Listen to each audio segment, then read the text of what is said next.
Hey everybody, welcome to the Cosmic Dispatch. I'm your host, Cory Nakasue, and with me today, I have Shea in the Catskills, and we are going to talk about Capricorn, this Capricorn season. Um, there's a lot to say about Capricorn, and this is this is my last episode of 2025. Bye-bye 2025. Like seriously, don't let the door hit you on the way out. What a fucking year. Um, anyway, so yeah, this is, I've been doing these irregularly for a while. But after this year, I had to at least say a fond farewell to 2025 and all of the Saturnian shenanigans that have been going on for the past 2+ years. And so we're going to do that. Later in the show, we're going to be joined by our friends Chinyeri and Jody, who are from a group called Jailhouse Lawyers and the Jailhouse Lawyers Initiative. We've been working with them this fall, and um, they just do really amazing work. And they have divination practices. And so we're going to have a really awesome conversation about incarceration, the carceral system, um, reform, and how Saturn is wonderful as it is, Capricorn is wonderful as it is.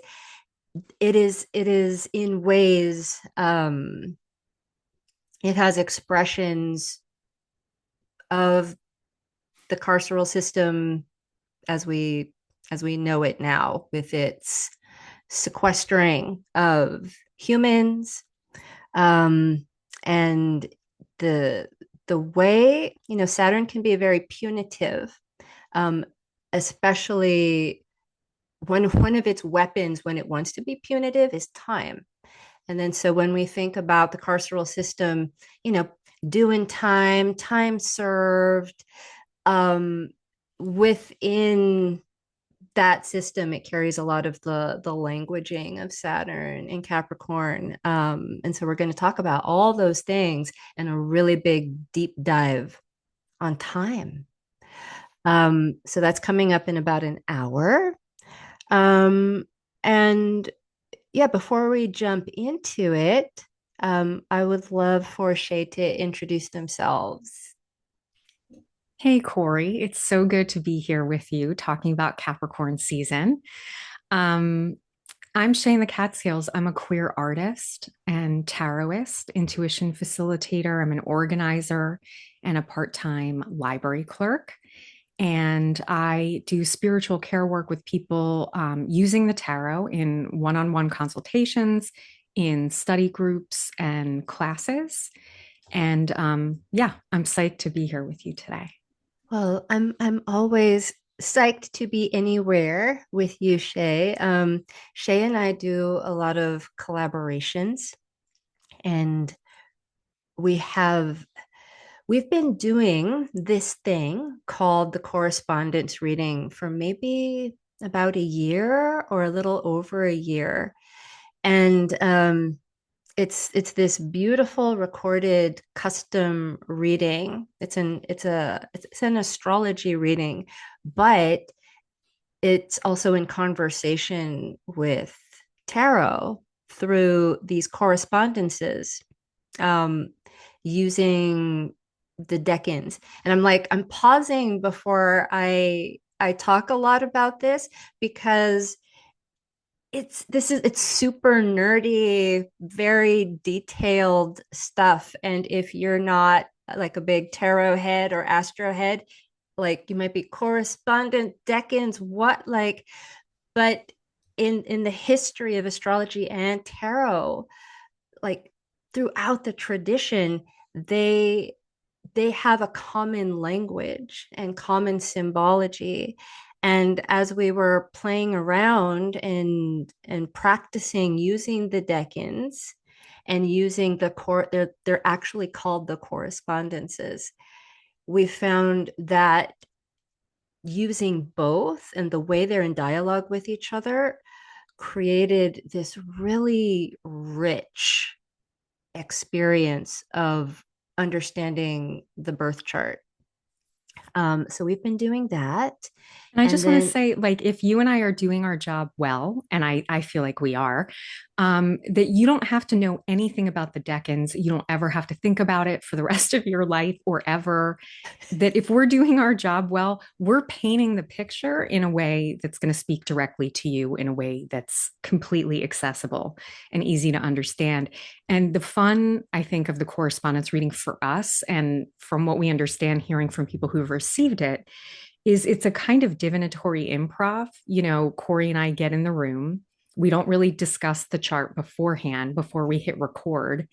And Cory just starts delineating the chart, and I'm taking notes and realizing that what she is talking about is what I have also found in my research with the tarot correspondences. And that's what makes the reading unique and interesting, is that you don't have to understand any of the technical stuff or how it works. The point is, like, we're vibing off of each other's, you know, divinatory research on your chart and coming to similar conclusions and finding similar stories and patterns. And that's what makes it kind of yeah, a supercharged natal chart reading.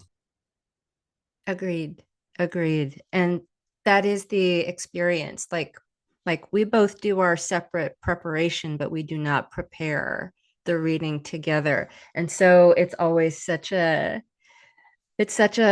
blast to, you know, hear Shay reading or to watch me reading and going, oh my God, that's what I like. It's a lot of fun. And it kind of like weaves together, not just like both practices or both sides of your brain or mind body, spirit body, but it, it's, it's truly holistic, and it's a unique experience. And then recently, we've started doing the correspondence readings in a more bite-sized presentation, focusing on the major transits in your chart. And that is a shorter reading. It's a less expensive reading, but it's like a little, I guess, tune up for what's going on in real time at the moment. And so, you know, all of this information is going to be in the show notes. If you want to book one of these readings, if you want more information about Shay or me, by the way, it's been a while. I'm a consulting and teaching astrologer. I write about astrology. I'm a somatic therapist, and I do a lot of performing arts work, and I blend it all into the work I do with astrology. Um, what else? What else? So okay, we're going to be talking about Capricorn time, separation, boundaries, all of that type of thing. Um, my books are open for readings now. I'm pretty booked until January, but you can go ahead and book now for January. I have a winter chart interpretation study cohort that starts in January. They are looking for one more person, and I have the availability to do a second cohort. If anyone is interested, again, contact me, email.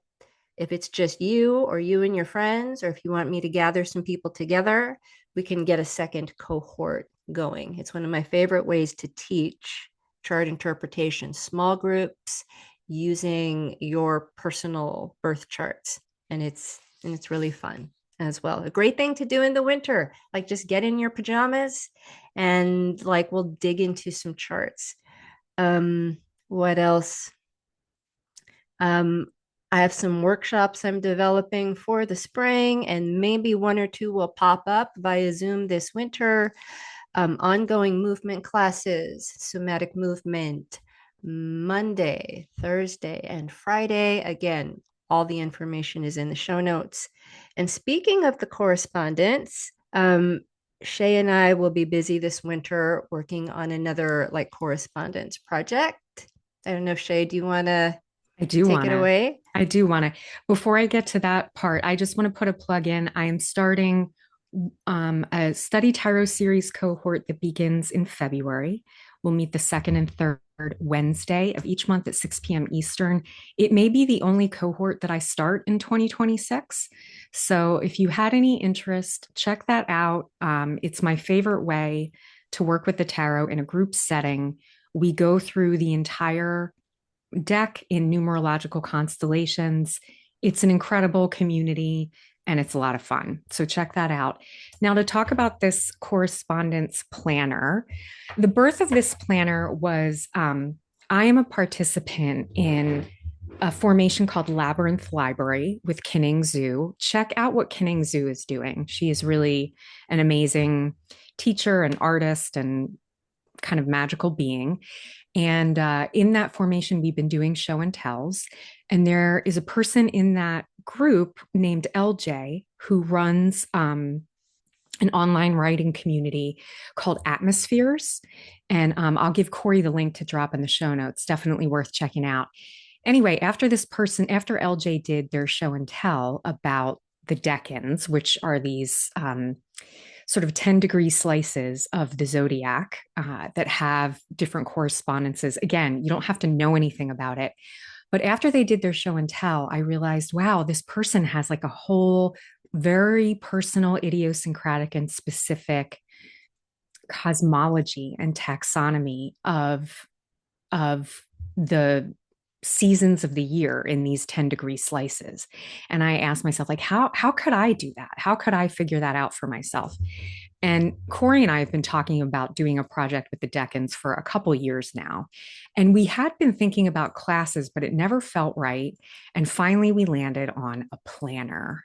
And so we are right now, as I speak these words, creating this 2026 planner that will begin in Aries season with the spring equinox and go through a full year through the decans. We're creating a planner that is a very interactive workbook that is designed to help you discover your own, basically to help you create, as Cory wrote in the beautiful introduction to this planner, a field guide of your relationship with time in these little 10-degree or 10-day slices of time. So for each zodiac sign, each of the 12 zodiac, there are 3 slices within each of those. And so each of these 10-day, 10-degree slices has a very specific flavor that the planner really invites you to enter the portal of this little piece of time and see what are the flora and fauna, the internal weather, the external weather, your observations of, cycles and seasons. Cory is going to be providing these entry points for each of that introduce each of the decans. I'm so excited about this. I mean, I'm creating this planner because I want it. And Cory and I are creating it together because we collaborate really well together. Shout out to Cardinal Placements. And we're making it available in case anyone else also wants to deepen their relationship with their experience of time. And I'm going to pass it back to Cory to talk about this idea that sometimes, it's common for me to feel like there's certain dead points during the year or just times where it feels like, oh, what's happening with the astrology? Like, this doesn't really apply to me. I don't have any planets there. And this planner is an intervention into that idea that there's anything like in between time or time that's not affecting us. So Cory, I'm not sure if there's more you want to say about it, but Um, it's all it's all relevant and it all matters. Um, but only to the degree that you are participating with it. So you could just focus on the same things that you're comfortable focusing on that you think are important to you, relevant to you, and if there's some other like quality or experience that's like at face value, that's boring, or that doesn't have to do with me. I guess I'll just hang out and wait until we get to the good part, right? Or the part that I recognize.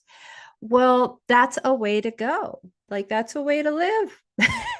or or you can challenge yourself to look at these gaps and look at these like quote unquote dead spaces and see what's in there, because there is always something going on. There is always something going on with the astrological weather, everything around you, but we just might not be familiar with it or know how to step into it. And so when we approach feelings usually that make us feel like we're a little awkward, or again that just seems boring, that seems like a nothing burger, um look a little more closely. And I'm like, the process of doing this, I'm taking myself on a decanic journey with these 36 portals. And I already know I'm going to come across like some Virgo thing for me.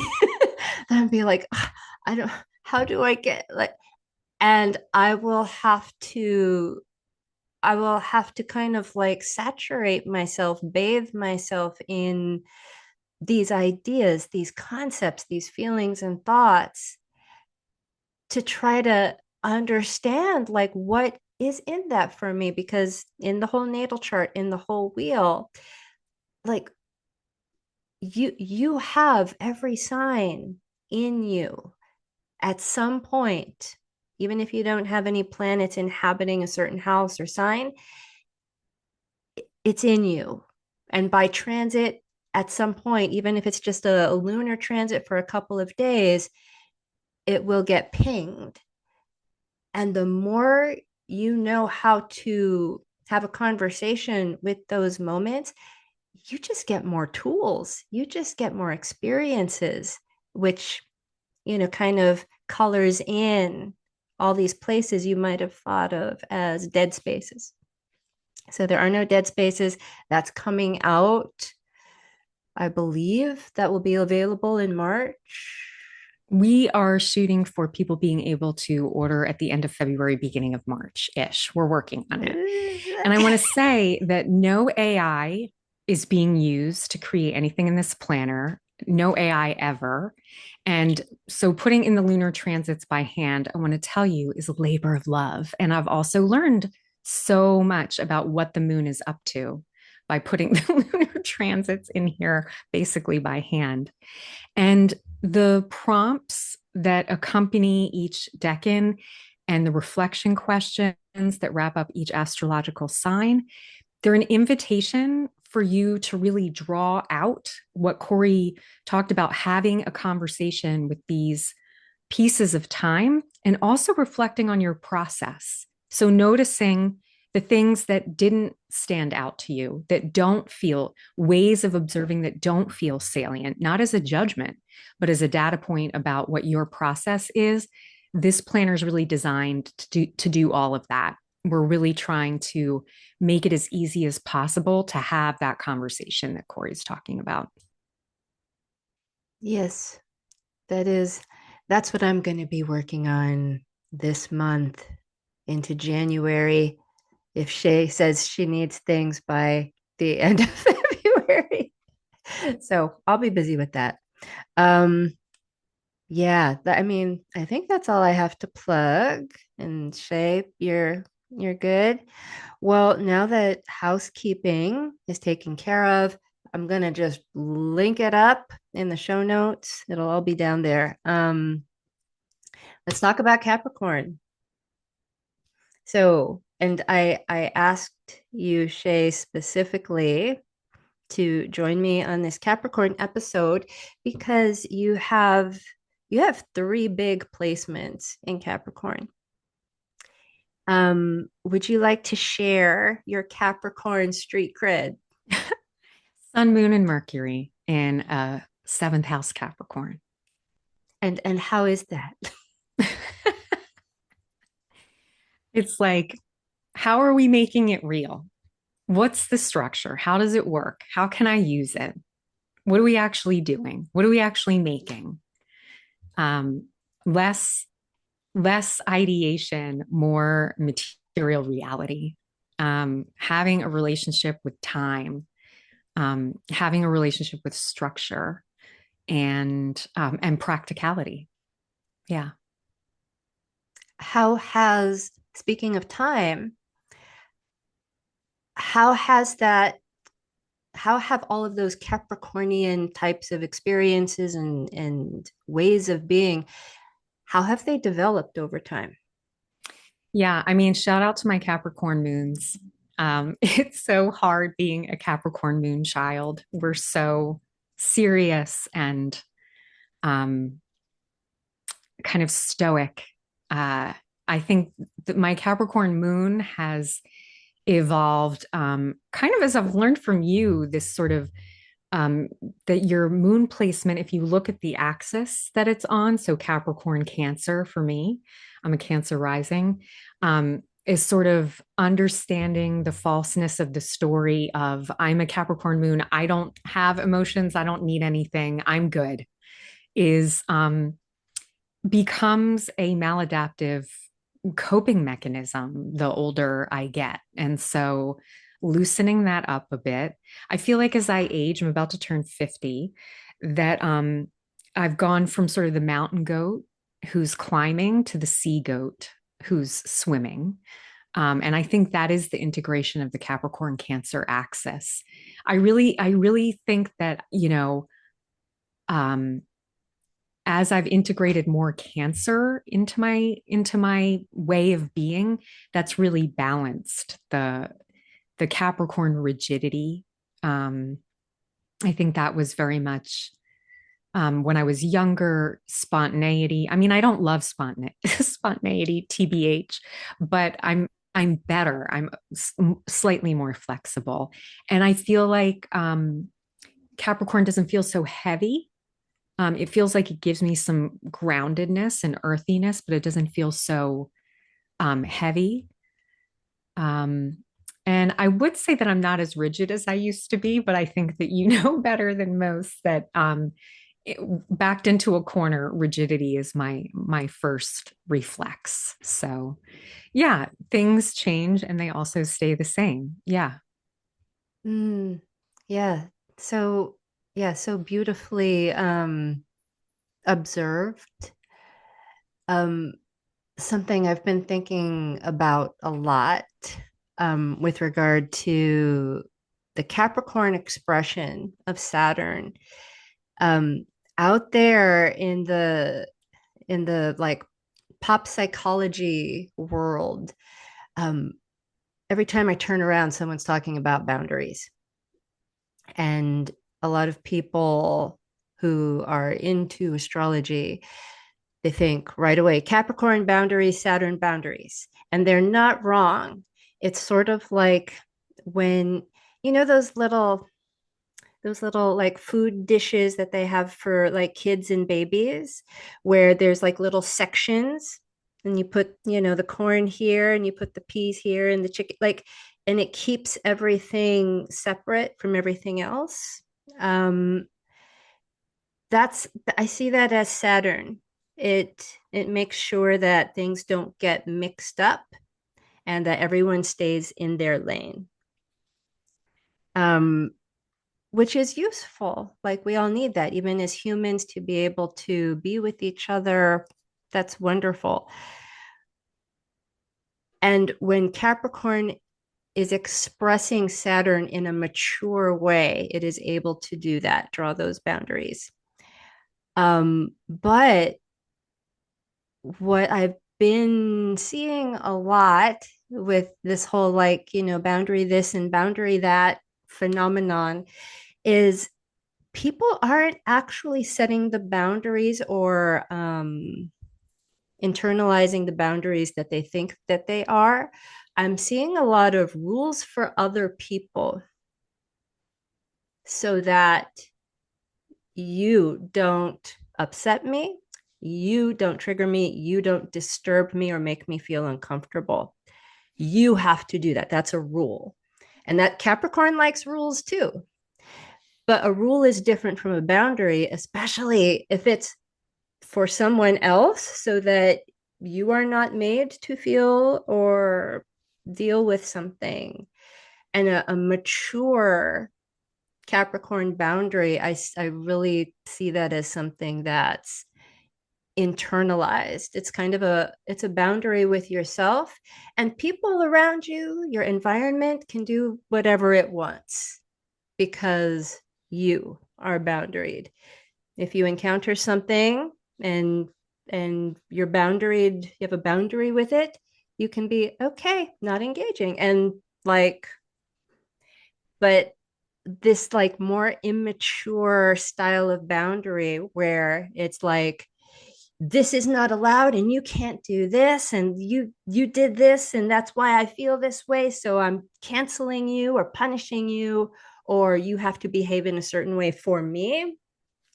That is like an immature expression, and I'm seeing that a lot in spaces, and that makes me go, and this is happening. I've been thinking about this a lot over the past year, and Saturn is coming to its final days in Pisces. Saturn doesn't particularly know what to do in Pisces, right? Here we have all these little dividers. Well, what happens when you put that little plate of food in the water? It all it doesn't care about the boundaries. It finds little cracks and crevices so that everything gets all mixed up again. And I'm wondering if I have a sensitivity to this because Saturn hasn't been able to do that. And people are kind of floundering around trying to figure out, how do I find, this sense of separation? Um, yeah. And I don't know if you have anything, if that sparks anything interesting for you. It does. It does. I really relate to what you're talking about in terms of like pop psychology or, Instagram story boundary things Yeah. and actual boundaries. Prentice Hemphill sort of famously said, boundaries are the distance at which I can love you and me at the same time. Mm. And I think that a mature boundary, I mean, I think about myself, I have boundaries with people that I want to stay in relationship with, that boundaries are a function of connection. Um, and also really thinking about what you're saying in terms of, that we're responsible for maintaining our boundaries, not other people. And, I had someone, this happens from time to time, that clients will text me about their consultation appointments, and I don't do business over text message. And, I don't feel like I have to say anything about that. I just don't respond, like I don't have to like give someone a lecture or a lesson or make sure they understand. They don't need to understand. I need to understand that I don't do business that way. And so it's not, it does feel like that distinction between here are rules so that I'm not uncomfortable ever, that you have to be responsible for, versus like, this is just how I live, this is how I do business. And that the point of that is so that I can stay connected to what's important. Um, that if the purpose of the boundary is to keep things out and keep me isolated, that might be a question of like, what am I doing versus, these ways that I operate in my life help me be connected to the people and the projects that I care about the most. I love that. Thank you.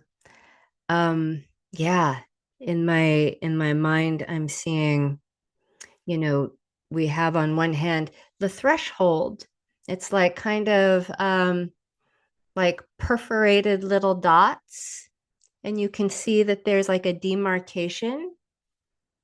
there's still there's still some space. And depending on the day, depending on how we change, those thresholds can be shifted and moved depending on circumstance. I see that as like a type of like workable living, breathing boundary as opposed to a wall that doesn't move. Nothing can come in, nothing can get out.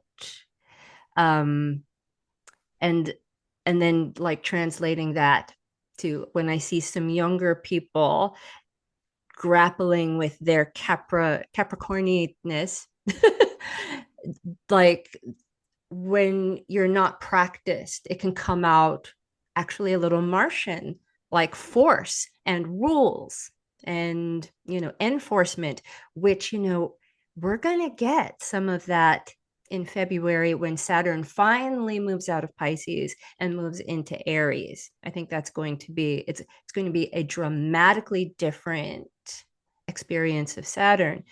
But I really feel for my friends who are Capricorn risings, which means Saturn would be the ruler of your chart, and people who have a lot of Capricorn placements, because over the past 2.5 years, Saturn has been soggy. Saturn hasn't been able to like firm things up the way it usually wants to. And it's been dropped in the ocean of feeling. And Saturn in Pisces is like it's kind of absorbing.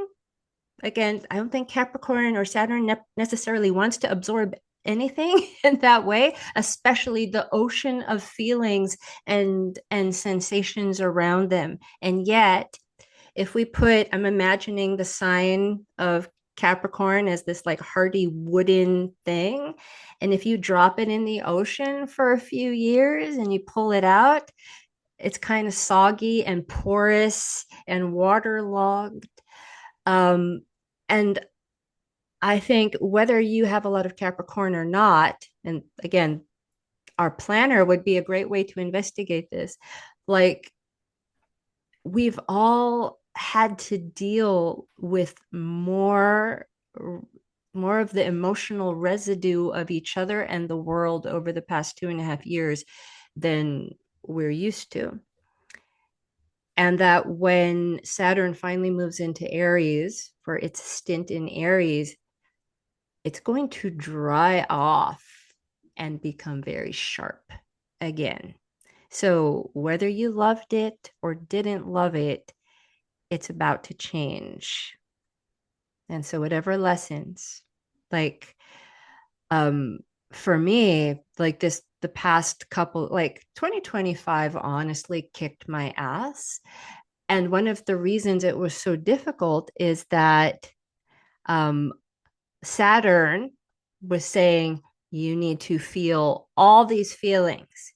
And that's don't intellectualize them, don't conceptualize them, don't manage them, don't try to do anything with them. You just have to like sink down into the ocean, get really soggy, and feel all the way down through all of these things and absorb it. Like no. But Saturn as the teacher and Saturn as the one who puts you through your paces so that you can do this longevity thing, this maturation. That's what Saturn was requiring. And so I did it, and I can already feel like we're just coming out of a Saturn retrograde in just a couple of months. It's going to go back into Aries for about 2.5 years. I can already feel the gifts and the benefits after, you know, Saturn mandating that I do this Pisces curriculum.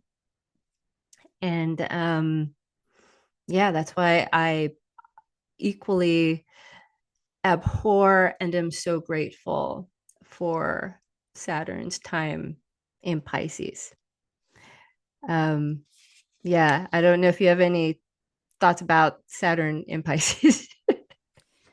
Um, I remember listening to Dean Spade and Jessica Lanyadoo talk about Saturn's time in Pisces as being like um, sort of reinforcing our cultural habits of dissociation, like dissociation being sort of a Piscean thing, and Saturn being like a what we're doing, our sort of habits, what we're like structurally creating.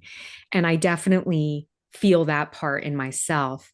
As you were just talking now, I was thinking about, water mixing with earth and creating muddy water or mudslides. But water mixed with earth can also create clay, which we can form into a vessel that can actually hold things and transport things and um, contain things in a way that's helpful.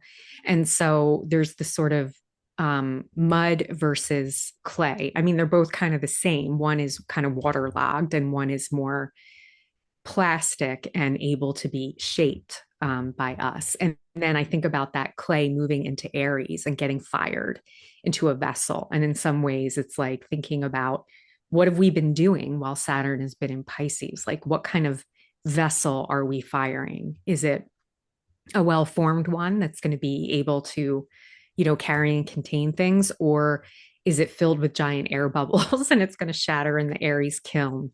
Those were just sort of the metaphors I was thinking about when you were talking. Yeah. Um, I like that. But again, like it's a process. It's not like, okay, Saturn does Pisces. Oh, now Saturn's going to do Aries. Like the way you tied in, well, what about this time in Pisces? Is Saturn taking with it as it moves on because Saturn's changed because of this experience.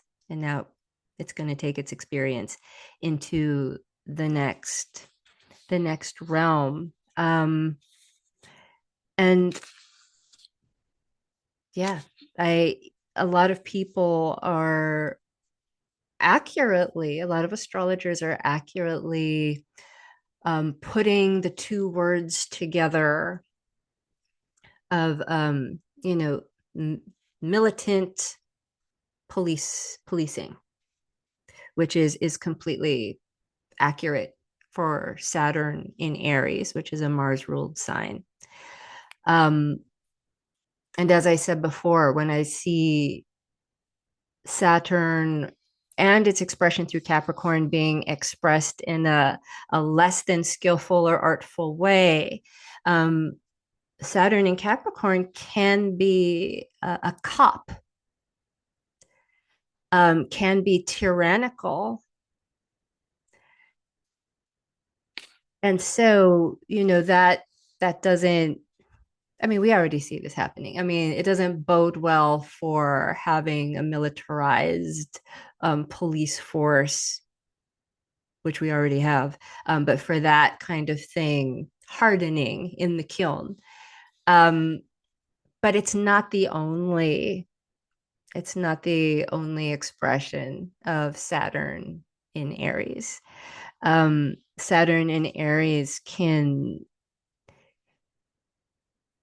it's that drying out process where you you lose all of the maybe excessive sentimentality of Pisces.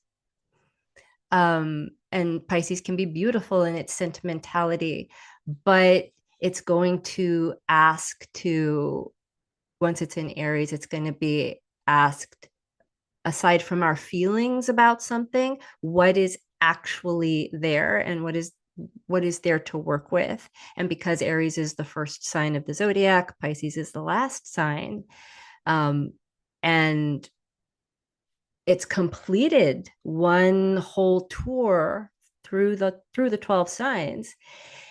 Saturn in Aries coming up, it's a very much a rebirth of Saturn starting out anew after learning everything that it has over the past about 30 years.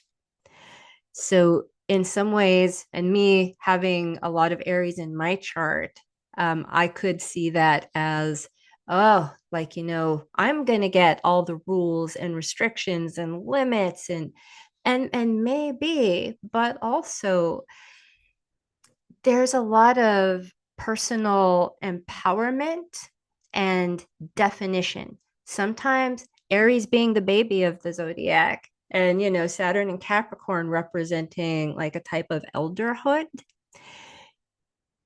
Saturn can be really nice in Aries because it can harness this raw energy. So it's not just Aries being Aries, just operating from the id, from the instinct, and having that it's power. Aries is power in the form of being propulsive. It is not a sustaining type of energy like Capricorn and Saturn. So you can actually take all of that energy, and Saturn can teach Aries how to meet it out, have some consistency, and learn how to channel it in a direction over time.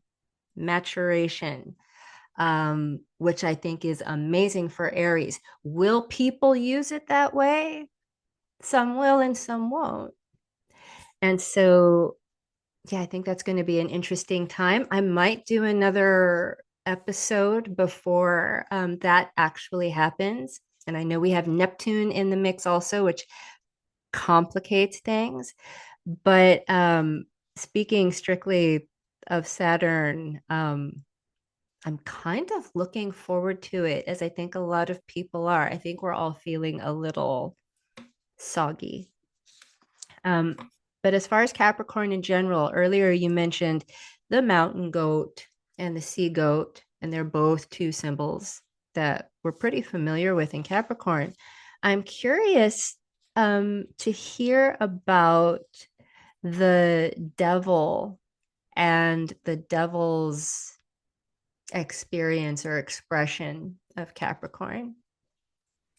Yeah, you and I have talked a lot about the devil, and its sort of association with Capricorn and kind of the popular conception of Capricorn. But the way that I sort of thread the needle between Capricorn and the devil, the devil is traditionally associated with like addiction and sort of being tethered to the material world. Um, I think of the devil as sort of the invisible giant boulder that lives in the center of our life that we unconsciously navigate around and expend a lot of energy moving around instead of dealing with directly. And I think that the Capricorn piece has to do with getting real brass tacks and practical and material about what we're devoted to. I think the devil is, Capricorn's associated with the knees. And I think about, a posture of devotion as, being on one's knees. Sort of what are we devoted to in terms of how we're spending our time, money, energy, and attention? Capricorn is or the devil is kind of where that gets real. And we can see that, because the devil, I think, is about liberation ultimately. And Capricorn is Saturn ruled. And in the tarot, Saturn is associated with the world arcana, which has to do with liberation in reality. And so I think that the upside of the devil is it's a key about our liberation. And often we find out about our liberation by experiencing where we're not free. And, typical devil significations, addiction to anything, shows us where we're not free. We're not kind of calling the shots where we kind of feel like life is happening to us. And so I think that, the devil and Capricorn are an opportunity to take practical stock. When you were talking about Saturn moving from Pisces into Aries, I was thinking of sort of like a vibes based approach to reality versus an Aries, like a real action based approach to reality, like what we're actually doing. It's not just how we feel, it's not just what we think, because the devil can make us think or even feel that we're doing A, B, and C. But the devil is actually inviting us to, like, okay, where is your time going? Where is your money going? Where is your attention and energy actually going? And, I think that this is important to look at kind of in our individual life level to the extent that we are able to make decisions every day about what we're doing with our resources. And I think it's also important to look from a structural cultural level is that, capitalism has people working 40 hours a week. Capitalism has people using their money to pay for rent and health insurance and groceries. And, that capitalism is making it hard for people to actualize our liberation. And that's completely by design. So I think the good news and the bad news about the devil and Capricorn is liberation in a 10 toes down on the ground, real way. Um, Very not vibes based, but very practical. Are there any other cards that you would like to share that might evoke Capricorn? Little Capricorn. Yeah. So talking about the decans, Capricorn is corresponding with the decan of the 2, the 3, and the 4 of Pentacles, right? So the 2 of Pentacles is Jupiter in Capricorn. And so there's this sense of, Capricorn is about structure and even kind of Saturnian contraction, and Jupiter is kind of an expansion. And so the 2 of Pentacles is about sort of holding these two practical things at the same time. And I think of the phrase serious play when it comes to the 2 of Pentacles, sort of playing with the 24 hours of the day and our resources and understanding that that's where our spiritual life is taking place in the 24 hours of the day, not like once a week when we do whatever spiritual thing it is that we do, but it's happening all the time. And so the 2 of Pentacles really inviting us into a spiritual relationship with our everyday life. And then the 3 of Pentacles is Mars in Capricorn. Mars is exalted in Capricorn. And so this is about building things that can endure, right? So Mars is sort of like action, doing things, and Capricorn is practicality and endurance. And so this is sometimes called the collaboration card, the 3 of Pentacles. I think of Miriam Kaba's quote, everything worthwhile is done with other people. And so if you want to build something sacred, if you want to build something lasting, you have to do that with other people. And that's the 3 of Pentacles. And then the 4 of Pentacles is the sun in Capricorn. So we can think of Capricorn season. And this image, if you're watching the video version of this, it's a guy in a suit kind of clutching his pentacles. And it's traditionally associated with greed or stinginess. But I think, Capricorn season is the dead of winter. It's about being conservative with our resources. It's about understanding that it is a time of year when, new growth is not happening. Life is underground, in the generative dark, like not coming up and offering us things. And so we have to be intelligent and conservative, not in a politically conservative way, but in a, how much do I actually have right now? How much do I have to give? I think that's the 4 of Pentacles invites us into being just very practical about how many hours of daylight we have, how much money we have, and how much energy and attention we have for things. And I think about how Capricorn season is like the Christmas holiday season.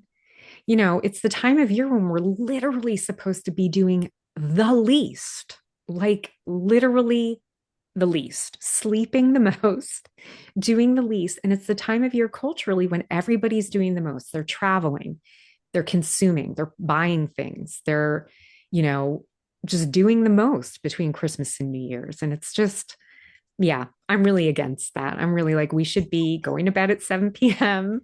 or in my case, 6 p.m. And we should be really conserving our energy and, you know, being in tune with what the earth is telling us the season is about. So those are my little Capricorn cards. Thank you. I love I love that four of the Four of Pentacles. And oftentimes when I'm working with a client who has a lot of Capricorn, the first thing they'll do is they'll be like, I'm not that interested in money. Like why does it like am I a real Capricorn? And it's like, wow, the way that this feminine um conservative yet magical energy of Capricorn has gotten translated in popular culture as worldly ambition, success, and money is really interesting. It has a lot of, there's a lot of like patriarchal types of things going on with Capricorn. And people tend to forget that at its heart, it is a feminine sign that has power because of what it holds back, of the limits that it sets, just like its ruler, Saturn. It's like, this is all you can see with your naked eye. And if you want to know what's beyond Saturn, you kind of have to be initiated. And I, then we I have mean, Sea Goat. I think, this, there is ambition outside of capitalism to be ambitious for liberation. There is defining success on our own terms. Success for me is not having to get in the car after 6 p.m. Success for me is having my work recognized by people I respect. I think that Saturn and Capricorn invite us to interrogate these concepts that capitalism really frames in a particular way about what success is, about what to be ambitious for. And to me, I'm a time millionaire. I'm not a money millionaire. I'm a time millionaire. I have time to do the things that I want to do. And that is because of all of the things that I say no to. If Saturn is kind of a no, it's not no for the sake of no. It's no for the sake of yes to the things that I am most devoted to. I was thinking about this morning, things I don't spend money on. I don't travel, I don't go out to eat, I don't buy like beauty products or clothes, you know, and all of that no allows me to say yes to all the time I want to spend making things and collaborating with people and researching and studying. So I think a more mature expression of Capricorn is really bringing some self definition to these Capricorn kind of concepts, and that it can have to do with money, but money in service of what? I was thinking earlier about sort of the boundaries and the no of Saturn. It's just, what is that serving? If it's serving a sort of reactive self defense or self protection, that's one thing. If it's serving life, if it's serving our relationships, serving our creative life, then that's sort of Saturn and Capricorn well used, in my opinion. I love this idea of a time millionaire and the way you get to that, you know, that goal, to use another like really trite Capricorn word, um, is what you say no to. Like that in and of itself is some like Capricorn gold to think about this season. And yeah, I believe this episode's going to be coming out before the solstice. So you can use some of that. Um, I want to talk a bit about this particular Capricorn season and its transits, because They are very Capricorn heavy. They are very Saturn heavy. And so now that we've immersed ourselves a little bit in the atmosphere, the environment of Capricorn and Saturn, when I say some of these things, it might help you spark some ideas of how to contend with a lot of the Saturn energy that we're going to get. So the big thing for the second half of December into January is that we're getting a lot of Capricorn Saturn squares. So basically what's happening is all the inner planets, Sun, Mercury, Mars, Venus, and they're traveling like a pack right now. They're very close together. And as each of those inner planets goes through the last bits of Sagittarius, once they cross over into Capricorn, or but like right before they cross over into Capricorn, they're going to square Saturn and Pisces. So Mercury's going to do that, then the Sun's going to do that, then Mars is going to do that, and then Venus is going to do that.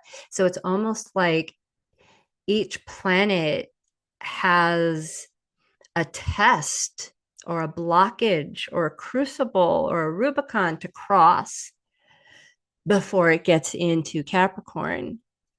And because it's that square aspect, it's going to be Saturn, and this is Saturn in Pisces.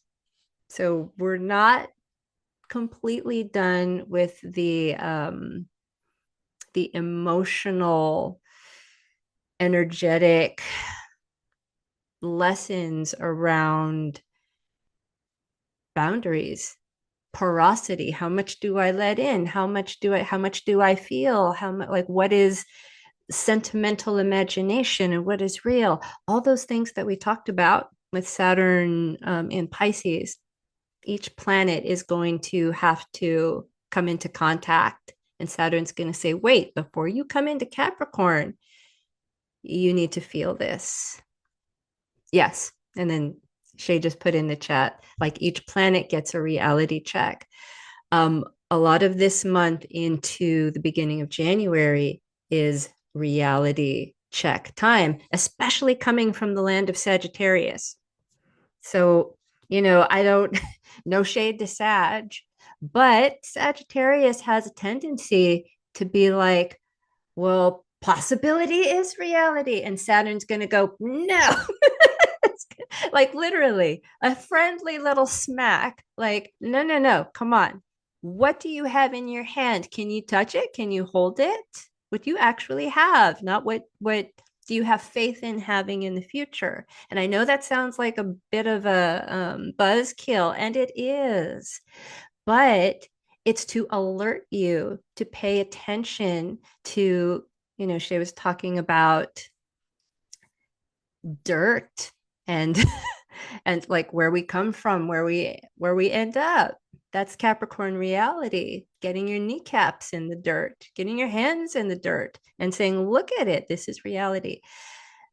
Like we need Sagittarius, we need vision, we need all these things, but um it's going to get checked. And just it's a gift just to know that. So that's happening. And squares don't always just mean blockage or discord or conflict. That is an aspect of action. It's going to alert you to, okay, oh, I might not have as much as I thought, or I might not be able to do that realistically in this amount of time.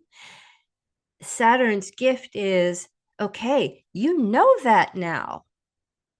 Adjust your course, alter how you're doing this so it can be a reality. It wants you to realize that dream, but it's going to tell you how it's going to manifest in a rubber meets the road kind of way. That's what it's trying to do. Um, It feels and like a then very like a very Saturn is sort of this compassionate elder, kind of checking you at the threshold.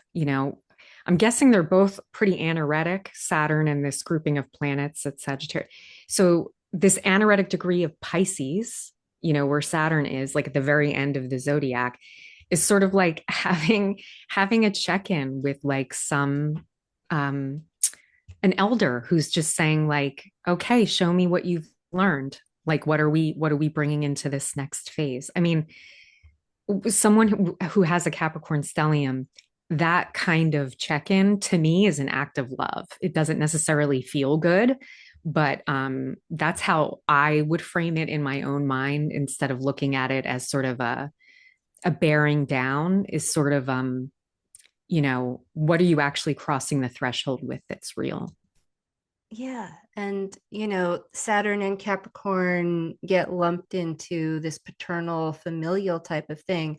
But I'll tell you, if I was like blissfully running out into the street because I was excited and a car's coming, I would want someone to grab my hand or yank me by the back of my shirt and pull me back. That's an act of love. So and then after that happens, then we're going to have four inner planets in Capricorn.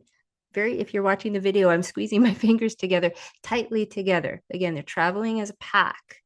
And throughout January, because they're so tight, there's little conjunctions that happen over and over between those four planets in January. Um, and so when we have those conjunctions, those are seeding points. Those are like new moon, beginning of cycle types of things. But between those planets, and there's going to be a lot of them, um, before you drop seeds for anything Capricornian, which is, real, sturdy, things that endure, you're going to get that check so that when you do drop your seeds, when you start something, when you plant something, it's going to be infused with a lot of practicality.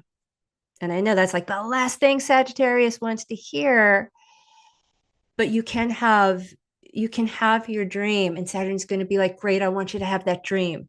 Here's how we make it real. And it might mean you sacrifice, cut out some things. Again, Saturn, conserve, limit, take a more defined shape. Um, our friends who are joining us are in the waiting room. And so we're going to take a quick break and be back in a minute. Hey, everybody, we are back and we are now joined by our friends Chinyere and Jody from the Jailhouse Lawyers Initiative. And I'm going to have them introduce themselves. And who wants to go first? Hello, collective. My name is Jody Polk. I also go by The Alchemist. I am the founder and director of the Legal Empowerment and Advocacy Hub and the Jailhouse Lawyers Initiative. I'm also a 2025 David Prize winner, and I'm an inspiring tarot reader.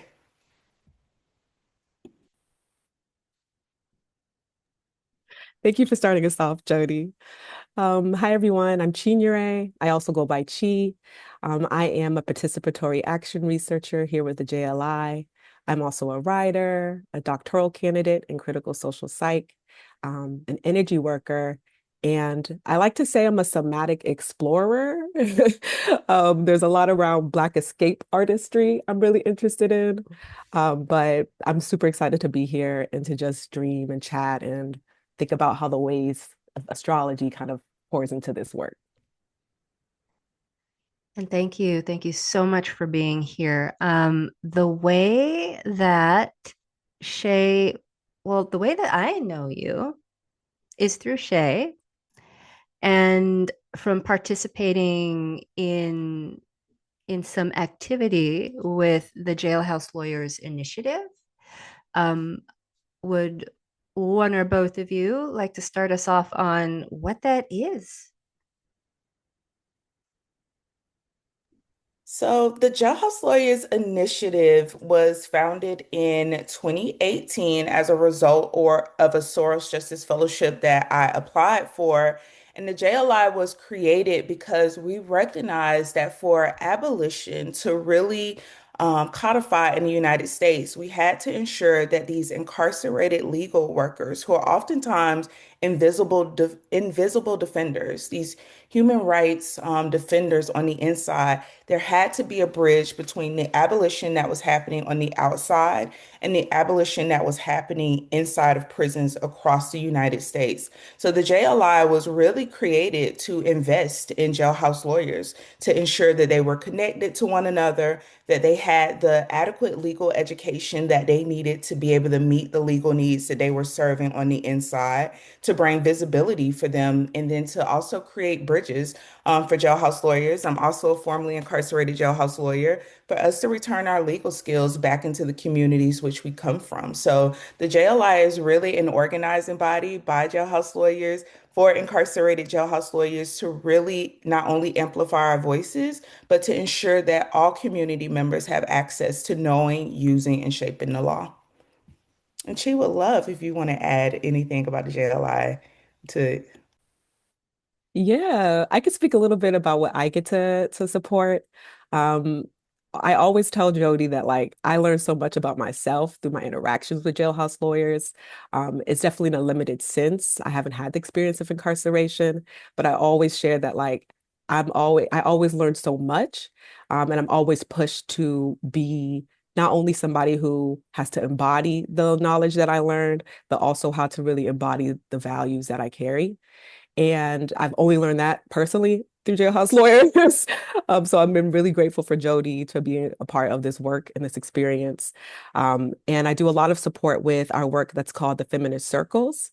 And this is where we hold online Zoom spaces for women and gender non-conforming people who have had the experience of incarceration or have been harmed by the system through family, through friends, and other systemic ways to come together and learn about feminism and how that can support their own work for healing justice, and also ways to strategize and actually learn different things around the law to support their family, friends, and comrades in the inside.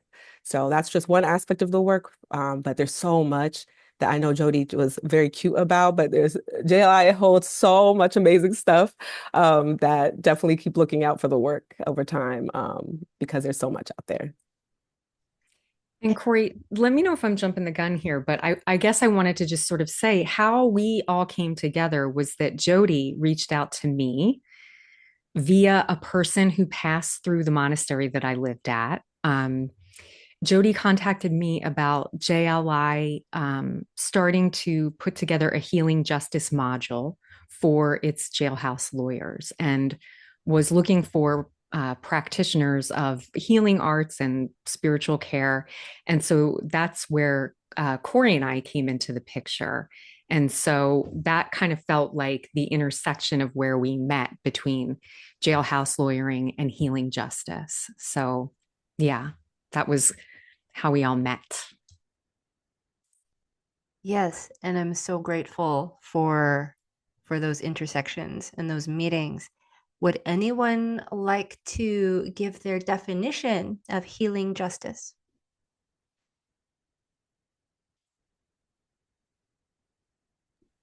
I can start. For me, when thinking about healing justice, it's like an accompaniment, and yet it's like this controversial, divide. When we think about justice, we think about we can't help but think about the injustice, right? Like often justice feels so far away. And especially working in this carceral place, oftentimes justice can feel like this dream. But as advocates and organizers, and especially jailhouse lawyers, moving through these systems and moving, through all the ways that injustice shows up that leads people to incarceration, it really brings us into this intersection to not just name injustice, but really see the impact. that it has on people and the generational impact that injustice and harm has caused. So when I think about healing justice, I think about this opportunity, to really think about like how do we at the intersection of justice, how do we take care of ourselves and how do we take care of each other? It's recognizing it's the same value that we have for the Jailhouse Lawyers Initiative. Although there's this hope that one day there'll be no more jails, there'll be no more prisons. In the meantime, we use prisons, right, as this important organizing space to really connect with people. I don't like the saying those are closest to the problem is closest to the solution. I prefer to say those closest to the people are closest to the solution. And so when we think about healing justice, or when I think about healing justice, it really is an opportunity to meet people in some of the darkest places where they're at and to really transmute that harm, not just that we face individually, but oftentimes a lot of us is bringing collective generational harm right into these spaces. But to really understand how did I get here, to understand what is the impact on me. We see so many people. Facing injustice that don't even understand like what it is and how it is actually affecting them on a day to day. So it's really an opportunity for people to repair, for people to name harm, and for people to prevent harm from happening again. But I think healing justice, I'm most excited to see how our jailhouse lawyers, when they are equipped with healing justice tools, exactly what community members, how they interpret it for themselves. And the last thing I'll say on it is I recognize because I've been, teaching legal empowerment and to people like across the country. And I started noticing that every time I have these workshops, we ask people like, what does justice look like, right? In this broad collective sense. But we never ask people, what does justice look like for you, on this individual sense. And I say about 3 years ago, I was the first time I really started asking myself, what does healing look like? What does justice, look like for Jody? And just really excited. I think that to me is what healing justice is. When folks can ask, what does justice look like for me? And if people have the confidence, people have the skills, and they have the relationships, right? To really be able to seek out what do they need and how to address the needs that they have. That was that was beautiful. Thank you so much. Because I don't think a lot of people know what healing justice is. I think a lot of people haven't heard the term before, and it's a new way. It's a new way to think about justice. So I appreciate that, and I appreciate so much my experience with you. Like Shay and I have met, you're working with like all kinds of healing practitioners from, the, I love somatic exploring, but like from like actual like somatic arts, um, esoteric study and practice. I mean, you really have taken the limits off of like what does it mean to heal? What kinds of modalities do we need to heal? And it can be a lot of different things for a lot of different people. And the fact that you've opened it up so widely to be able to address the uniqueness of the individual, it's just, it's so beautiful. It's so impressive to me. And that's like one of the reasons I was so thrilled to be a part of this and have these types of conversations.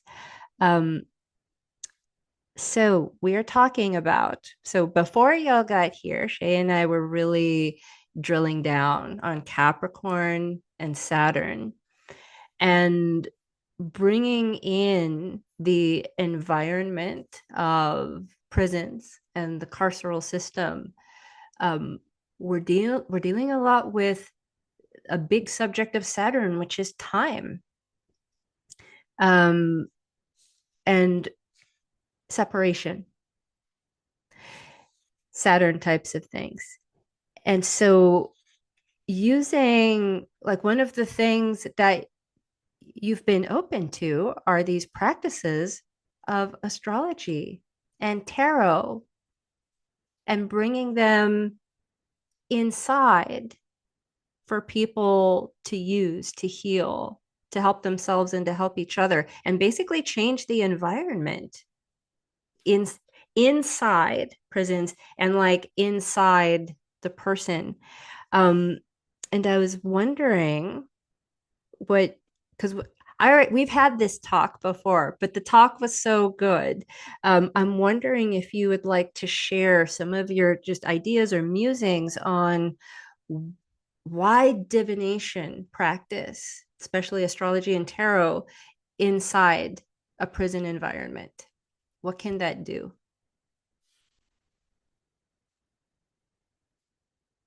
Anybody? I can start us off. But I want to thank you, Jody, for that like phenomenal like definition of healing justice. My entry into it was through Kara Page's work, who does a lot of like powerful work and really grounds a lot of it in the southeast of America, specifically within the wake of Katrina, and all of the rise of fascism, post 9/11. And so when I think of divination, I think of like why, like when I first thought of why divination, I thought, why not? Like during our one-on-one interview for the Healing Justice module that Cory was alluding to, you made this comment of mirroring through astrology.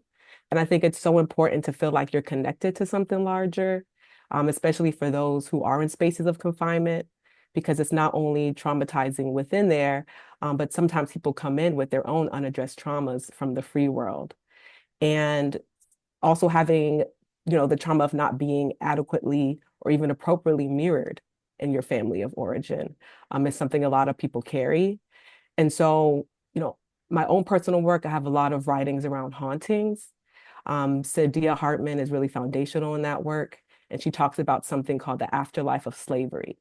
And she refers to it in the sense of skewed life chances, limited access to health and education, premature death, incarceration, and impoverishment. And so most divination tools and practices that African descended people offer have this connection to nature and time, and also mirroring through nature and time.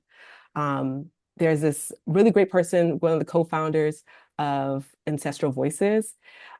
He had a recent talk about hoodoo this last couple of weeks, and he said, like, if you have something to say to the creator, you have to say it to the wind. That's like within that type of honoring or that type of spirituality practice, like you are always connected to something bigger. It's either inherent in your DNA, but colonialism itself is spiritual warfare. Prison is the baby of colonialism. And it's taught a lot of us who are marginalized that we have no power, that our body minds are separate, that there's these external forces that can define and dictate us. And I think that divination actually offers that power back. And it kind of works to heal and suture those wounds, that are really inflicted upon Black, brown, disabled, and queer flesh. Yes. And as you can see why she was just the right partner when the healing justice module came up to like really explore, like outside of the box. And up to date to this module, we only been doing legal education, and then we heard from women in prison, that they needed these additional tools, that they needed to heal, and that their process in prison of doing this laborious legal work and experiencing their own trauma and the traumas of other women, that they didn't have the space, they didn't have the tools. But I truly admired that they were making the most out of what they had. And it reminded me of my own, experience. When I came into prison, healing was still associated much with religion. And so, like all you often have inside of prison, right, is religion, or you may have CBT, you may have like mental health care, or you have spiritual care. And it wasn't until I came home from prison and I was utilizing those tools that I recognized that it wasn't enough. It was just a matter of time that like mental care and the spiritual care, like the really rubbed up against like what I needed.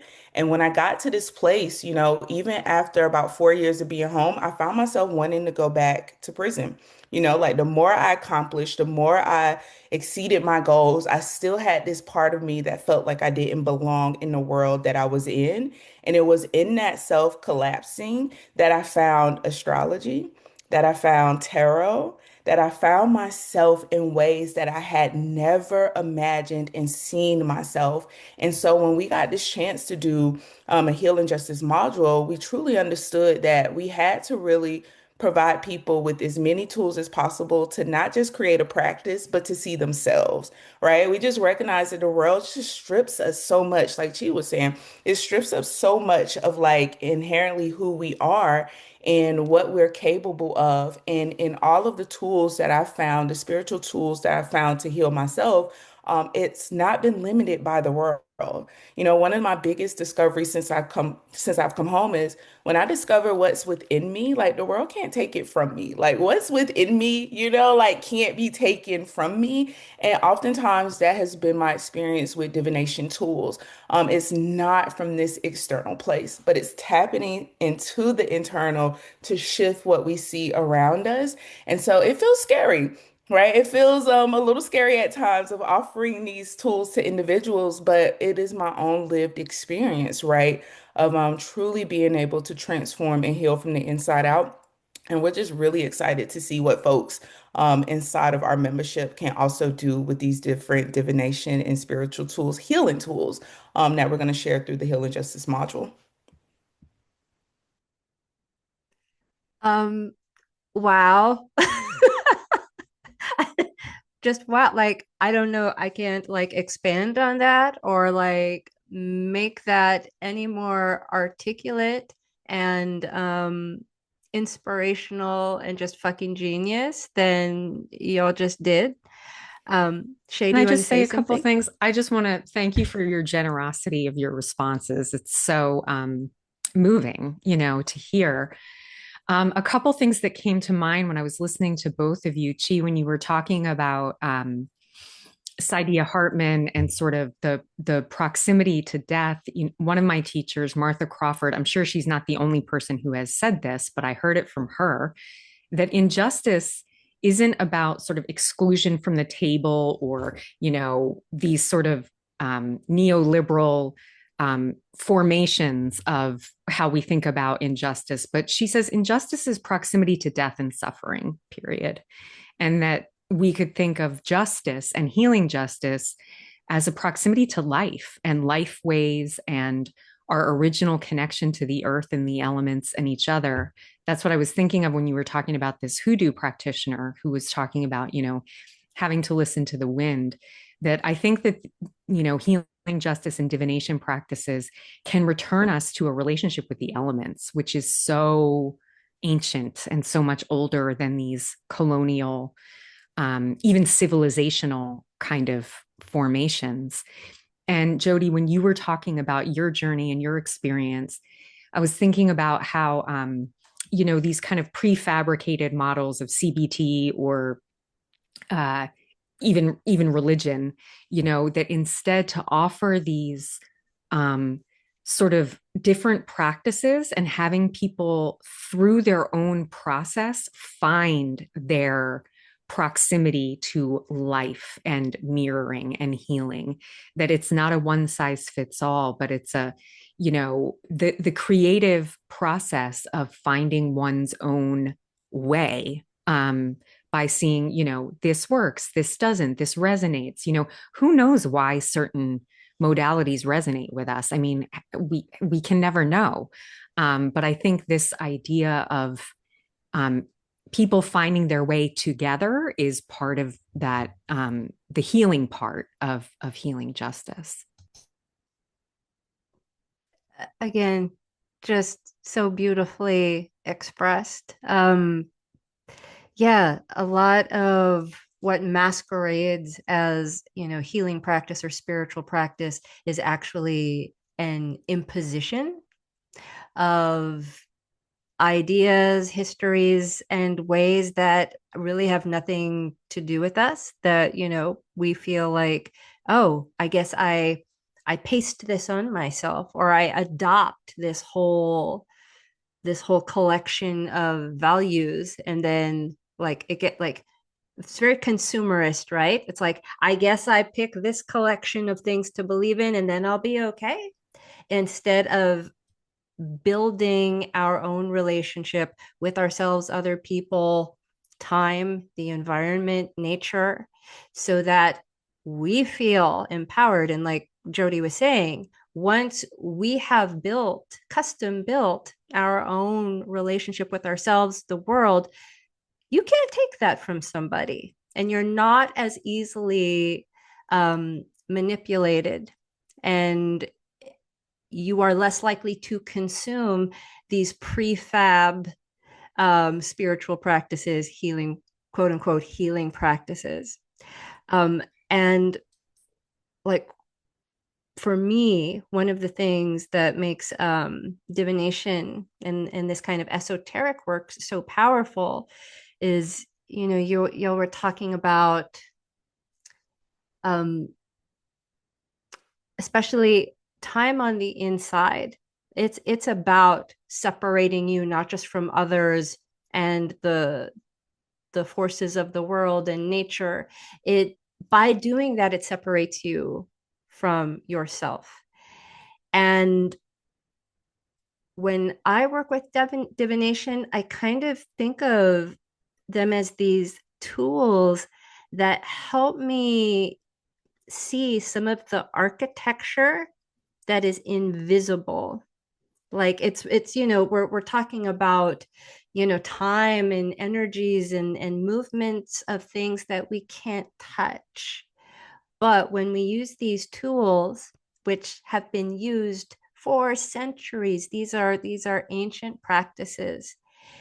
They provide a bridge for us to, even if we are physically sequestered from life, these tools give us a bridge to access and maybe even be able to see some of the invisible architecture, so that these symbols, these patterns mean something to us. And we have built our relationship with these things, again, that no one can take away. And that is power. So, a lot of people, especially, doing the kind of esoteric work that we do in this very material world, it gets poo-pooed. It's thought of as fluff, as anti-intellectual, bypassy, crap, which, okay, in the hands of certain, people, it can be that. But if you're really working with the ancient practices and you're taking them as lessons from our flesh and blood ancestors, this is like serious practical work that we're doing to influence the present and the future. And here we are back with time. And I think, Chi, one of the things like you totally hooked me with during one of our conversations was this idea of time travel and decolonizing time. And that's, I don't have the language for it right now, and I honestly haven't like dove deeply into any of those conversations or texts, but it's a little breadcrumb that has been like sticking with me, and I'm really interested to see, how to practice with that in mind. Like, how do I change the past? How can I change the present and the future by opting in and opting out of timelines as I want to? And I was wondering if you had anything to say about that. Okay, I can be a big nerd when it comes to this. So at some point, like if I'm just going too long, just wave me down. I always am in Jody's ear, like, look what I just read. Like, so I say that to be like, this is just a thing. Um, yeah, so there's so much to be said around time. And I think the first thing to really think about, and that's been so grounding for me to even consider that there's a possibility to move across time in these different ways, was understanding that time was political and that time has become this colonial tool. There's this one scholar, Terry Pickens, who shares like, he had this quote that I read recently that said, I am profoundly guided by a distrust of linearity. And that made me feel so seen. Like, one, I'm neurodivergent, so I can barely conceptualize the passing of time in my body for a lot of different ways. But that was something that really allowed me to see that there's this unruliness that I'm allowed to not only accept for myself, but also see that, like, if time is political, what is it related to then? Like white capitalist patriarchal time. That's linear. And that's what I've been kind of what we've all been subjected to. Um, and and some of the research I've done beforehand really does this deep dive into this history of how Westernism has institutionalized kind of these images of what time is and given us visions of what time is of the future. And they do so through politics, through religion. Indigenous scholar Linda Tuahi Smith. She actually talks a lot about how Western powers during the Enlightenment period observed native life in Africa and the Americas, and then crafted time based off of their imperialism. So in that, you have Protestant ethic, you have science, you got the Industrial Revolution, where we're all now thinking of people as labor, as bodies, as not human. And then through that dehumanization, you can now say natives and Black folk are lazy. They're distracted. They have really bad they have really bad work habits. And that's just all like colonial rhetoric, but something that we still hear during this time. And like there's these beliefs that just kept getting ingrained in how time is also associated with work. Like there's before all of this, people did not think about time and work in the same way. But it's kind of almost hard to get out of that connection because it's so kind of built into us now. And so it really helped me even see that there was a possibility to jump timelines. One has been in my energy work. My Reiki godmother was someone who actually introduced me to just the language of timelines, and how that's possible through energy healing. But in my like scholar hat, Black Quantum Futurism is a really great duo that's based out of Philly, with Moore Mother and Rashida Phillips. And they were actually my first entry into this idea of decolonizing time. They really break down how we can become these embodied decolonial instruments to then tear apart like spatial temporal events of time. So they use a lot of quantum physics, which is not necessarily my strengths, but they do a great breakdown of it. So for those who are into that, like definitely look into it. But they also bring in other tools that you see within different cultures of sound, of even Afrofuturist traditions. You could think of different cultural conceptions of consciousness, space, and time. And they really compile and collide these components to really think about how African descended people can now then look through time to then create and choose a future. So like Rashida Phillips has a really great book I'd suggest called Dismantling the Master's Clock on Race, Space, and Time. And she kind of helps break down this idea of like, if there is no past, then where do we draw this line between past and present? And if we're thinking about even our topic today that we're discussing, like, can we say that slavery was over? If we had a line, where is that line? What time was it in the land my people were stolen from?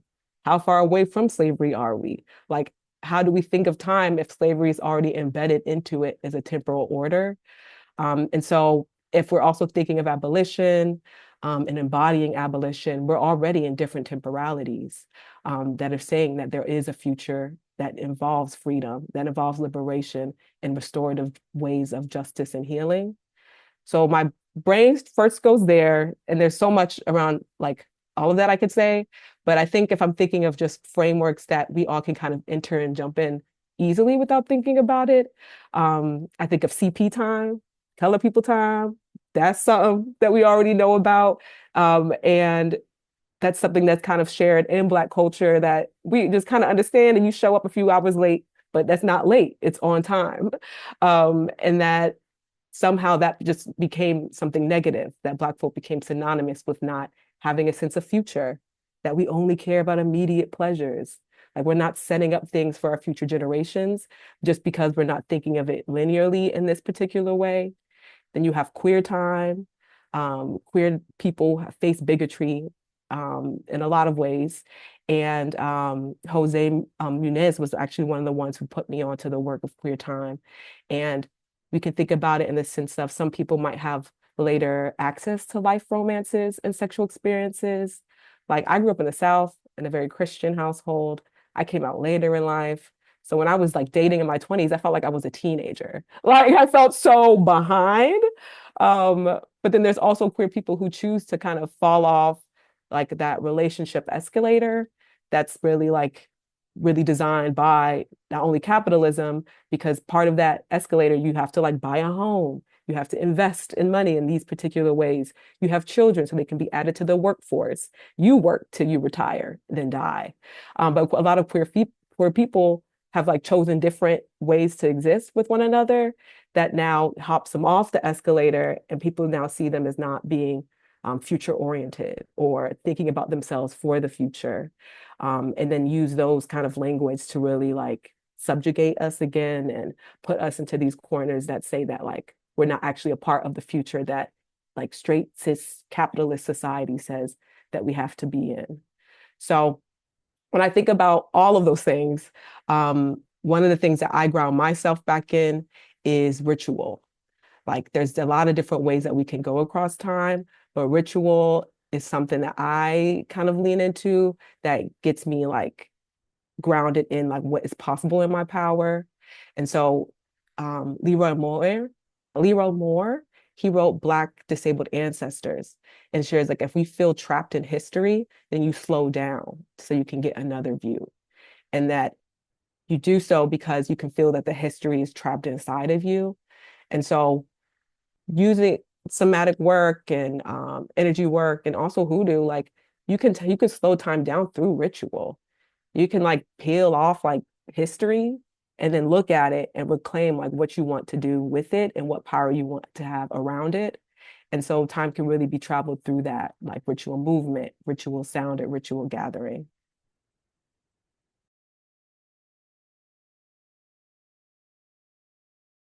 Um, Thank you. And Chi, like I'm gonna ask you after this recording to send me some links to some of these books and authors. Yes, you are a nerd in I mean that in the most like loving way. like, I'm like trying to write down all the names of these people and books, and I'm like, I'm just gonna ask Chi later. That and everything that you're talking about, like the so prior to you coming on, Shay was talking about being, she's not a money millionaire, but they're a time millionaire or maybe even billionaire. Um, and when I mean that's what like I guess ultimate liberation actually is. Like if you want to take liberation to its extreme, it's to be liberated from especially certain practices of time and timekeeping. That was just fascinating. And when we talk about, the carceral system, that's how they punish. Well, It's that's what I was thinking so much about was, incarceration as the theft of people's time, you know. I mean, among other things, but yeah, that was a whole, I can't wait to go back and listen to that. That was incredible. Yeah, nerd complimentary is what we're talking about over here. I want to add to that although time that prison can be a death of time, it can also be a restoration. of time, because for me, when I went to prison, at 10 years old, I had chosen, I'll never forget standing in the mirror and choosing to see myself as the way that my peers, right, saw me. Like at that moment, I chose to be who the outside world saw me as. And it wasn't until the age of 23 that I had actually manifested this reality, which in honesty was so heavily tied to the carceral, state, right? And so I'll never forget because I was sentenced to 8 years in prison. And it was probably around my third year in prison that I began to understand that everything that I had taught was taught, and everything that I thought I knew was an illusion. Like I didn't have, the methodology, or I didn't have like the learning of it, but something in my body. And that's why I think self-awareness and like social awareness is so important, because I actually felt this, understanding, even watching time go by, in prison, you get to kind of see like, whoa, like something's weird here. Like, why is time on the outside and time on the inside, right? Why is it so completely different? And then it's like you were saying, if you can see those invisible patterns and those invisible threads, it's something allowed me to see it. And in that moment, they say out of sight, out of mind. I think that's also, right, like another switch play of time. I was able in that moment to make an agreement that, okay, this is the time that I have to do, and I'm just going to do my time, and I'm not going to use this time, right? Trying to undo the fact that I have time. And I will never forget, it was like as clear as I can remember the moment when I chose to be what the world saw me as. I'll never forget the moment that I chose to just do my time, right? And that opened me up where I gathered so much. I unlearned everything that society had taught me about. And then when we talk about signs and wonders, it allowed me to be in the right place at the right time with the right people, where like even time on the inside had totally calculated and calibrated me, right, to who I was in a way that even when I came home, if you look at my resume as a formerly incarcerated person that still navigates all of the collateral consequences, of like all of the stigma and label that they put on us, oftentimes I'm like, how in the world did I even find time to achieve, right? Or do like all of the things, right, that I've done. And so that is another reason why I'm excited to get these healing practices, right? These divination tools to folks on the inside, because I do believe that when we can pierce and see through the veils of what the carceral system, those blinders, that's put on side of us, we actually see the opportunity, like we said, Chi, right, to do ritual, to be in self and to name time and to name experience. I have traveled in and out of this body so much in this lifetime. And I think it definitely is a skill. They say that when we practice it inside prison, we bring it home, we bring it on the outside with us. And I do believe there's so many people, especially when I think about people with life sentences, on the inside. The world doesn't oftentimes get access to them, but these people have literally transcended what they've been accused of. They've transcended, like the experience of what has brought them to prison, and they live their lives inside of that prison in such a way that it was a transformation, right? For me, there were totally spaces in prison where I was time traveling with women through storytelling, where because of my agreement, my self-awareness, because of just being right in this place of no time, they were able to take me through an experience with them. I was able to take them in through an experience with them. And so, although the prison system does a very good job of robbing folks, of time, I think there's some phenomenal alchemists in prison that have stolen back time. And they are creating portals that individuals like myself, get an opportunity to walk through. And then it allows us, sometimes I'm so grateful for my experience in prison, because it is truly the only thing that is holding me together from like falling into the incarceration that is oftentimes the free world. Like I've seen more free people inside than I have right on the outside. And so I'm super excited, because a lot of times if you don't know, you're just doing, right? And you're just being. And that's why it's been such a beautiful experience of living alongside Chief for the past few years, for her to put name, right? Put words to something that oftentimes people don't even acknowledge that is working within the inside of them. And they say you have to name it to tame it. And so I'm so excited. I don't think we're teaching anyone something new.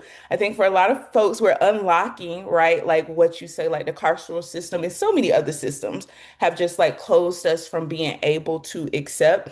But for a lot of people, it's trusting that the thing that we feel and the thing that we do is truly a part of something like so much bigger than ourselves and giving us permission, right, to honor these different moon phases or to honor, the transformation that's happening on the inside in a way that we can truly, I love to say we have to practice on ourselves and model, to other individuals. And so I do think that the carceral system there's this opportunity in that separation to really unlearn and unfix ourselves from so many things that society has like just really incarcerated us to in a way that we truly can become liberated from the inside out. And I hate saying that sometimes because I never want folks to interpret that prison is like this great place, right, for inner transformation. But unfortunately, we're in a society that like incarcerates way too many people. And I do think that even in that,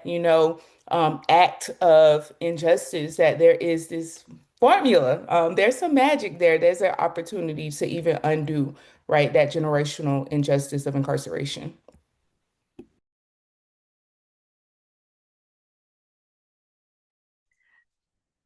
I have nothing to add. Like, like that, both of you, that was like mic drop. Like, I have nothing to add.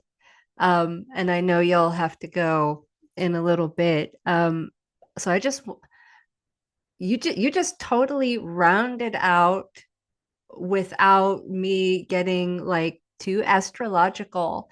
You spoke Saturn, you spoke Capricorn, um, in all the myriad ways that Saturn and Capricorn can express in this shape shifter, mystical expression of Capricorn, in the hard limits and hard time, and transcending it and being captive to it and being liberated like it's done. So I'm just going to open it up for anyone to express any closing thoughts because I feel just so complete and I have so much gratitude. So, yeah, any closing thoughts? Yeah, I just want to express appreciation for getting to be a part of this conversation and to be taking in sort of these teachings. Cory, I love the way you put it that like Chi and Jody have like spoken Capricorn and spoken Saturn in this non-technical, more mystical way. It feels like a very mystical teaching about time and Capricorn and Saturn. And Jody, when you use the term alchemist to describe the kind of crucible that incarceration can be, and kind of the total transformation that can happen there. And when you also said that, whose time is being stolen is sort of like anyone who's getting up and punching the clock in order to meet their survival needs. It's a different quality. I think about the people who work inside of prisons, having their time stolen. Of all the different ways that everybody could be using their time.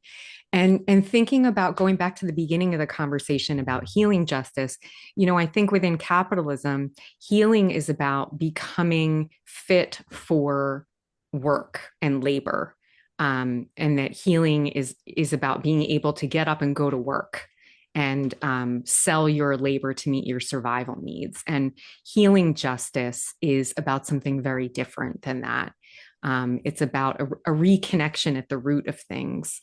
Um, yeah, and so I just feel so edified by this conversation and so appreciate it. Yeah.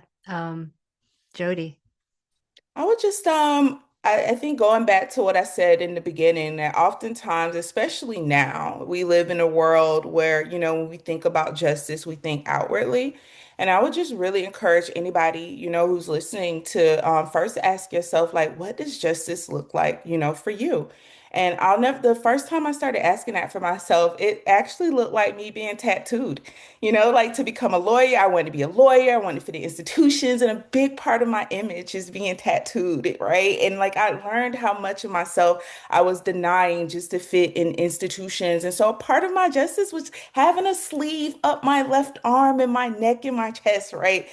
Tattooed, and to be able to dress the way that I dress. And oftentimes it sounds cliche that we have to be the change that we want to see in the world, but it is one of the biggest gifts and discoveries that I have, that the biggest um altar that I have to create external change is this body, right? And that the world that is most safe for me to create in is first inside of my internal world. And so I just really want to encourage anyone that is seeking external change is to really master yourself, and to see yourself as a tool of that and to trust yourself. And I know oftentimes people say that hope is not a strategy. Hope is one of the biggest strategies that we can use. And it's something that I have learned from incarcerated individuals and authenticity, that the more that I am me, the more it allows the world, right, to be themselves. And I have never wanted to be someone that changed people. I've always wanted to be someone that people could see themselves in their clearest self, right, through seeing myself. So just really want to encourage each of us that we are the answer, that each of us was born for a specific reason at this specific time.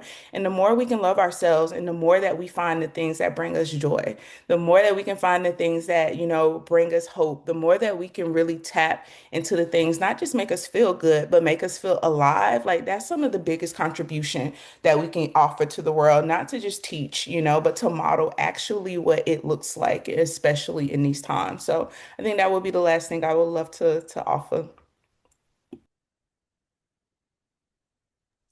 Are Jody is, we? Oh, okay, oh, go Chi. go, go, go, go, go. No, I didn't mean to interrupt. Oh, did you want to say something? No, I was just gonna just say that like one, I was thinking, Jody, I was definitely thinking about the embodiment of all of this work. So what you shared, like that just felt like a word for me on this end on the call. And I guess the last thing I would just share is just, really connecting to your ancestors is something that allowed me to be more connected to my body. And when thinking of just this work towards abolition, for those of us who are in the free world that are able to listen, who may or may not have family on the inside, um, send letters. Like there's so many ways to connect with people that we are sometimes the ones to create those boundaries, those barriers, and even these own prisons that we put people in. That it's really important for us to even think about, yeah, what kind of prisons are we carrying on the inside that are separating us from folk that deserve and need our connection and support. Thank you. Thank you so much. Are there ways that people can contact you if they want to volunteer, give you money, give you anything? So if you go to jailhouselawyers.org, not only will you find ways that you can donate, we talked about some of the legal modules that we have created. You can find access to them, but more importantly, you can find access to our membership.